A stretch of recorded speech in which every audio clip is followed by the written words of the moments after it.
think we're now ready to start talking about some general trends in the periodic table. And the first one that normally comes up in a lot of first year chemistry classes, and it even shows up on some chemistry standardized tests, is the notion of ionization energy. Ionization energy.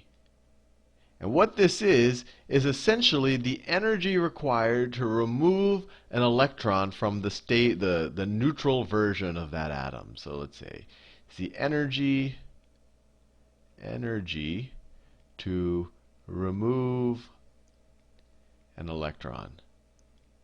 And just in case you haven't been exposed to the idea of what an ion is, I guess this is a good time to explain it, and then this will make sense.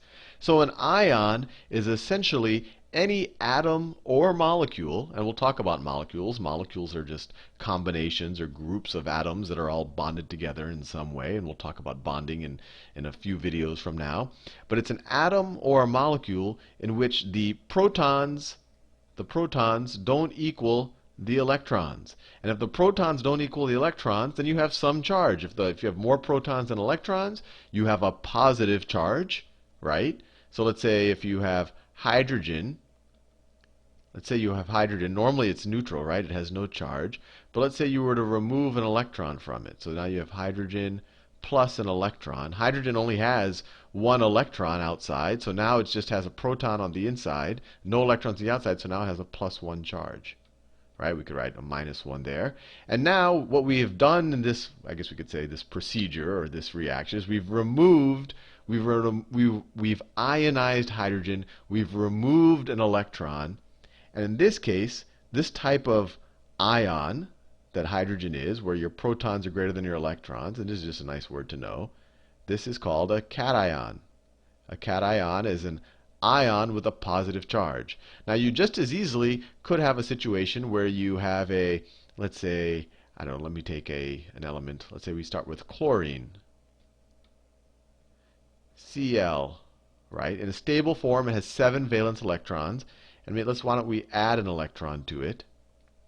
And now it'll be Cl. And now this will actually be pretty stable. It'll have 8 valence electrons, but it'll have a negative charge. So this right here, this is a negative ion, and that's known as an anion. Anion. The way I remember it is, I don't know, in a lot of words, A means the opposite or negation, right? The A prefix. So anion means a negative ion. And then obviously cation is the other. But ionization energy, it really should maybe be called cationization energy, because it's the energy required to remove an electron, not remove or add an electron. So it's really the energy required to turn something into a cation. So we've already discussed the periodic table, and we'll get to this chart in a second. But just based on what we already know, which elements will it be harder to remove an electron from, and which ones will it be easier? Well, we already talked about, let's start with group 1, just because it is group 1. Group 1's right here. And we'll start especially with the alkali metals. We can put hydrogen aside for now. But all of these guys we've talked about a lot. In order for them to get to the magic number 8 in their outermost shell, the easiest way for them to do it is just to get rid of that 1 valence electron they have in their outermost shell. So this, let's say potassium right there. Potassium has 1 valence electron in its 4th shell. If it just got rid of it, then it has 8 in its 3rd shell. Then it looks a lot like argon from an electron configuration point of view, which would be nice. So these guys really want to give away electrons. So it requires very little energy to ionize them, or to cationize them, to take away their electrons. So this is low ionization energy. Low. And I think you see where this is going. What about these guys?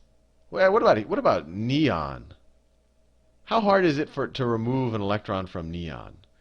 Well, neon is completely satisfied. It doesn't want to even deal with any of this reaction business and bonding business. It's like, you know what? I've achieved happiness in life. Don't mess with my electrons. So it really doesn't want to give away its electrons, neon or krypton or argon or any of these noble gases.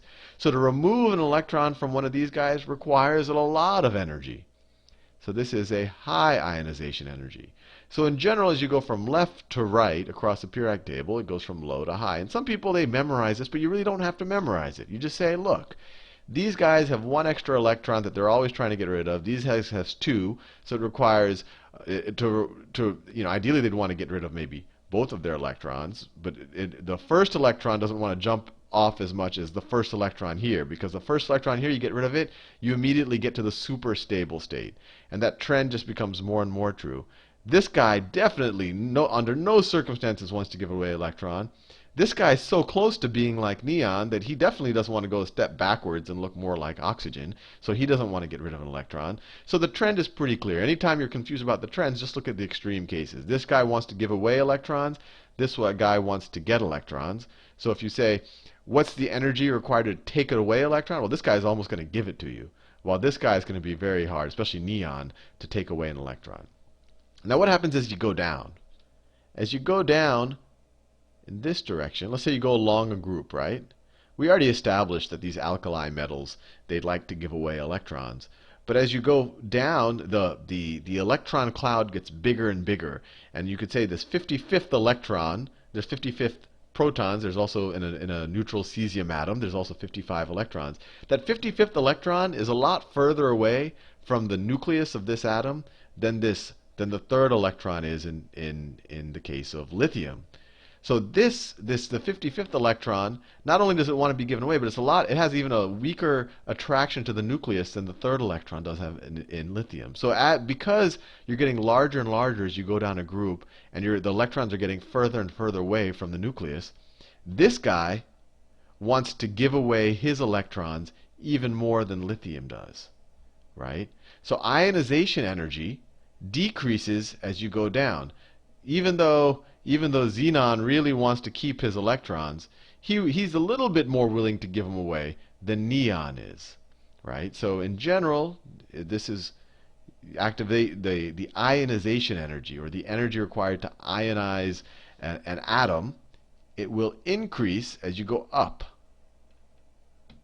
Right? And if you ever forget it, don't memorize these things, because that might be useful for just one test, but then later in life when you're 42 and someone asks you, hey, what has a higher ionization energy, cesium or fluorine, you might have forgotten it. But then if you look at a periodic table, you'd say, oh, cesium, it has this one electron that is just dying to give away. It's super far away from the nucleus. That 55th electron just really wants to leave. While fluorine, that ninth electron is, it just needs one more electron to become, let's say neon. Neon is super happy. All the electrons are in the stable configuration. They're close to the nucleus. There's a lot of attraction with the protons in the nucleus. They definitely don't want to give away their electrons. So if you talk about the energy required to remove them, very low energy at cesium, very high energy at helium. So that's the trend. And this is just, this trend we'll see often. This is this is your willingness to give electrons, and this is how much you want to hog electrons or keep them to yourself. And this right here, this is actually, I got this off of Wikipedia. This is actually the actual measured ionization energies. And people looked at patterns like this. I'm not sure if they actually looked at the ionization energy, but they looked at patterns like this. And this is actually where they came up with the periodic table, because they said, look, as we increment up the number of protons that we have in an atom, and likewise the number of electrons, we see these repeated patterns, or these periods in the elements. So this is hydrogen.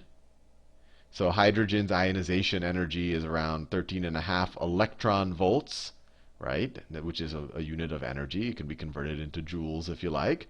But then all of a sudden, helium's a lot more stable. It takes almost double the energy to remove that second electron from helium, because it's so stable. But as soon as you do that, as soon as you go from helium, this point right here, that point right here is lithium, right? Lithium is atomic number of 3. Let me put that in this is lithium. All of a sudden, to remove an electron from lithium, it only requires 5 electron volts, so less than half of what it required for hydrogen. And then as you go to the right of the periodic table, the ionization energy keeps increasing. I mean, these little divots are interesting. We could talk about that maybe in a future video. But then the ionization energy increases all the way to neon. And then you get to neon, and then you add one more. See, neon is the noble gas. It's completely happy. Then you add one more electron, you get to sodium. And you say, oh, well, now sodium, it's really easy to take away that electron. And the ionization energy drops. And not only did it drop, but here it dropped slightly below lithium. So you see this general trend. So these are the noble gases right here. Let me make sure you can see them all in the video screen. Helium, very hard to remove that 8th electron. Neon, it's very hard, but a little easier than helium, and that's because neon's a little bit bigger. The electrons are a little bit further away from the nucleus. Argon, same pattern, but it's actually interesting. Argon is actually not that different than hydrogen. Now, krypton, same thing. It's hard to remove that electron, but it's actually no harder to remove the electron on krypton than on hydrogen. And xenon, and you go all the way out to radon. As you can see, why is the distance between these increasing? Well, if you remember the periodic table, xenon and all of a sudden when you go after argon, then you have all of the D block elements that go in. So after you get to argon, so notice this is where you only had S and P block elements, Now all of a sudden the D block elements show up, so you have more subshells to fill up, and now all of a sudden you're starting, before you get to radon, you're starting to fill out the F block too. And that's why that distance is increasing, because you have to also fill out the F elements. But there's the general trends that we just discussed, they apply here, that as you go to the right along a periodic table, it becomes harder and harder to remove an electron, because everyone wants to get to the magic number 8, and it's very hard to remove them from a noble gas. But then as you go one more above that, this guy would love to give away his electron and get back to a configuration like neon. And then the other trend is as you go down a group, in this case, these are the noble gases, the ionization energy decreases, and that's because just the overall radius of the atom increases, so the valence electrons in radon are a little bit less strongly attracted than the valence electrons in helium. Anyway, I think that's it for ionization energy. I'll continue this in another video. We'll talk about metallic character and electronegativity.